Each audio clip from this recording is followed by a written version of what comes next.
고풀소 사이버 아카데미 오신 거 환영합니다. 오늘은 비즈니스 개론 1강으로 4차 산업혁명과 노동의 종말 그리고 구조적 대공황에 대해서 한번 말씀드릴 거예요. 4차 산업혁명이다 그러면 1, 2, 3차가 있었다는 뜻이죠. 그래서 1차 산업혁명, 2차 산업혁명, 3차 산업혁명에 대해서 먼저 알아볼게요. 1차 산업혁명 아시겠지만 증기기관이 나온 거죠. 2차 같은 경우는 전기, 그 컨베이어 같은 컨베이어. 3차 산업혁명은 컴퓨터, 인터넷 내용에 촉발됐죠. 그래서 자 그러면 혁명이라 하면 어떤 내용이냐? 주체가 바뀐다는 뜻이에요. 경제 주체라든지 예를 들면 공산혁명이다 그러면 지주에서 노동자로 바꾸려고 했던 거거든요. 그렇죠. 혁명이라는 건 어떤 기술의 발전에 의해서 산업 형태의 변화에 의해서 주체가 바뀌었다는 뜻이에요. 그럼 자 영주였던 사람이 토지가 있었던 영주가 있었다면 그 다음에는 산업을 하는 사람, 뭐 공장주 이런 사람들이죠. 그 다음에는 대기업, 그 다음에는 IT 기업 이런 형태로 변했다는 거예요. 주체가. 그 다음에 노동자는 어떻게 변했냐? 농부였죠, 농부. 농사짓는 농부. 이 농부가 뭘로 변해요? 기술자로 변해요. 이 기술자가 뭘로 변해요? 자, 직원으로 변하죠, 직원. 대기업 직원, 어느 회사에 종속되는 직원으로 변하죠. IT는요, 감정 노동자. 많이 들어보셨죠? 이 콜센터에서 근무한다든지 서비스업에 종사한다든지 이런 형태의 감정 노동자. 그리고 4차 산업이 온다는 거예요. 지금. 그러니까 여기서 보면은 어떻게 바뀌고 있는지를 이해되시겠죠? 이렇게. 그러면 단적으로 한번 볼까요? 옛날에 가마를 들었어. 가마꾼이었어. 이분이 어떻게 됐어요?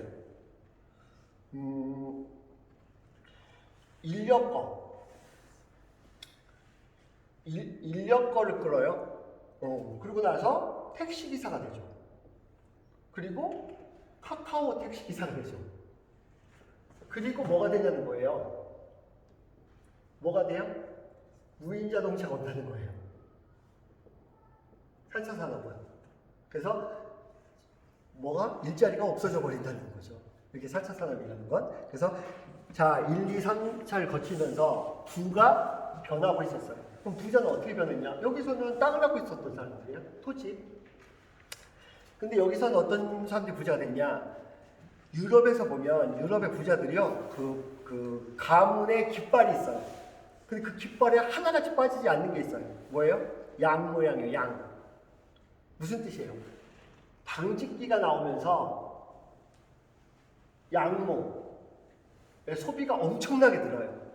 옷을 양모로 지으면서. 그래서 양을 키우던 농사꾼, 그러니까 농장주죠. 그 사람들이 어마어마한 부자가 돼요. 그래서 지금의 유럽의 거의 모든 부자 가문은 그 양을 키웠던 사람들이에요. 그럼 그때 양 키우지? 그 다음에 양을 너무 많이 키워가지고요. 농사를 못 져가지고 쌀이 모질라요. 밀이 부족해져요. 그래서 법적으로 금해요. 양을 못 키우게. 나머지 가문들은. 이렇게 해서 시대가 지나가 버렸던 거예요. 그 다음에는 어떻게 해요? 대기업들이요. 자동차 포드라든지 뭐 GM이라든지 GE라든지 이런 대기업들이요.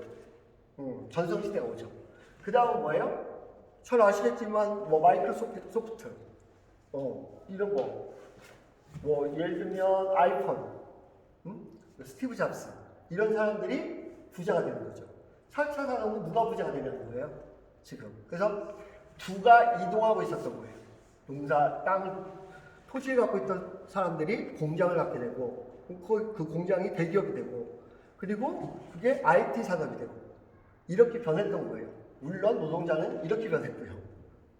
그래서 이 4차 산업을 정확히 이해하고 나면 요즘 계속 4차 산업에 대한 관심들이 많아지는데 대부분은 방법이 없어요라는. 왜 그래요? 4차 산업은 핵심적으로 말씀드려 볼까요? 4차 산업은 핵심적으로 말씀드렸을 때 노동의 종말을 목표로 하고 있는 거예요. 노동의 종말이 오는 게 아니라 노동의 종말을 목표로 하고 있어요. 무슨 얘기냐? 노동으로 할 수 있는 일들을 대체하겠다는 거예요. 자본이나 기술로 대체해버리겠다는 거예요. 아까 얘기했던 대로 무슨 얘기예요? 택시기사였던 사람들을 무인자동차가 그래서 대체해버린 거죠. AI나 이런 걸로. 그래서 4차 산업은 4차 산업에서는 어떻게 되냐? 노동력을 가졌던 사람들이 더 이상 노동력으로 부가가치를 창출할 수 없는 거, 더 이상 수입을 만들어낼 수 없는 거, 이 시대를 4차 산업이라고 해요.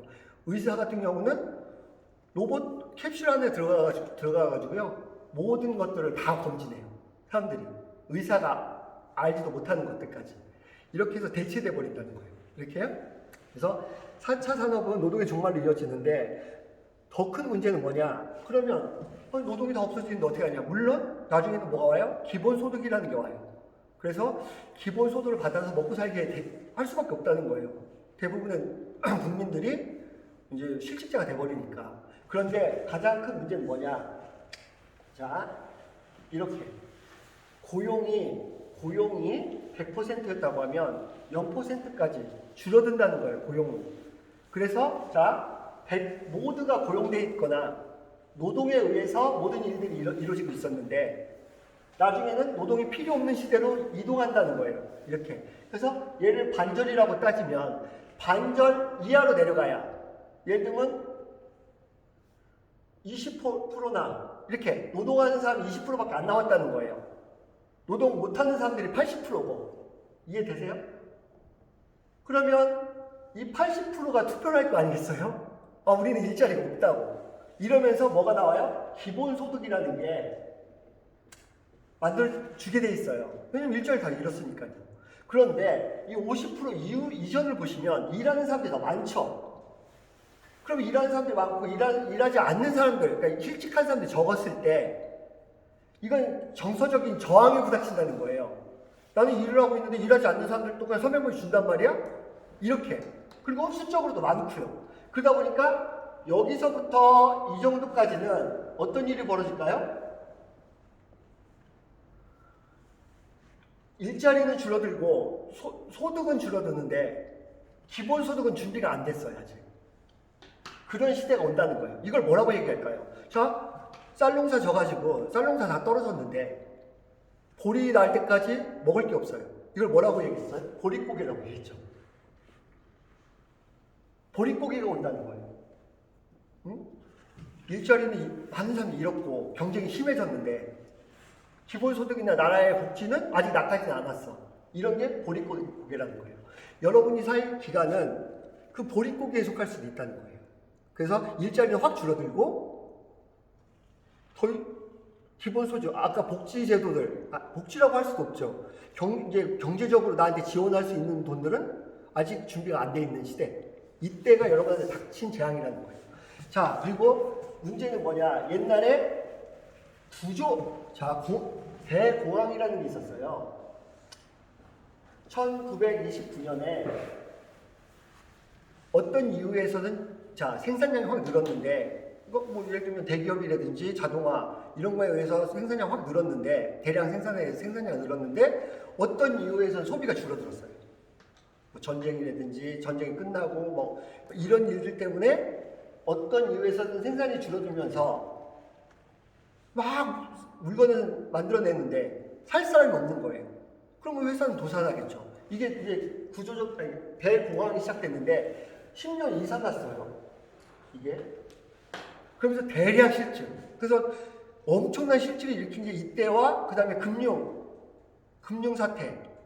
뭐 2008년인가요? 그때 일어났을 때 두 번이 어마어마한 대공황을 경험하게 됐죠. 이렇게. 그래서 이런 대공황이 있었는데, 자, 이 4차 산업은요, 구조적으로 대공황을 일으키게 돼 있어요. 왜 그래요? 자, 생산은 누가 해요? 로봇이나 3D 프린터. 예를 들면 이런 것들에서 생산을 해요. 소비를 하려더니 사람들은 직장을 잃었어요.